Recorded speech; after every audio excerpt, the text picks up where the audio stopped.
ஏய், டீ யார் போட்டது? நான் தாங்க. இன்னும் நாங்க தான். டீ போடுறது சும்மா இருக்கும் தானே? மாடு கழுத்து பிடிக்க மாதிரி இருக்கு.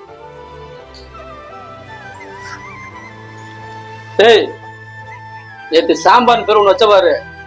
தயவுசெய்து சாம்பார் வச்சிடாதா. உனக்கு சாம்பார் வைக்க தெரியலாட்டி எங்க அக்காட்ட கேட்டு தெரிஞ்சுக்கிட்டு நல்லா வைக்க பாரு. அக்கா இந்தக்கா மீன் கறி இருக்கு.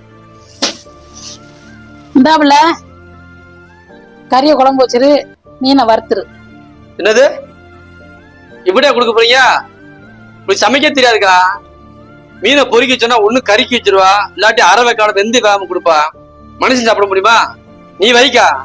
அது சமைக்க ஒரு இளவும் தெரியாது. ஏங்க ஒரு நிமிஷம். என்னப்ல?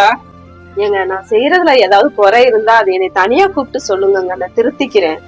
அதை விட்டுட்டு எப்ப பார்த்தாலும் இப்படி மத்தவங்க முன்னாடி என்னை குறையா சொன்னீங்கன்னா நாளைக்கு நான் சரியா செஞ்சா கூட அவங்க என்னை தப்பான கண்ணோட்டத்துல தாங்க பாப்பாங்க. இது இப்ப மட்டும் இல்லைங்க, பல தடவை நீங்க இதே மாதிரிதான் மத்தவங்க முன்னாடி என்னைய குறையாவே சொல்லி பேசியிருக்கீங்க தெரியுமா? அவங்க என்னை என்ன நினைப்பாங்க?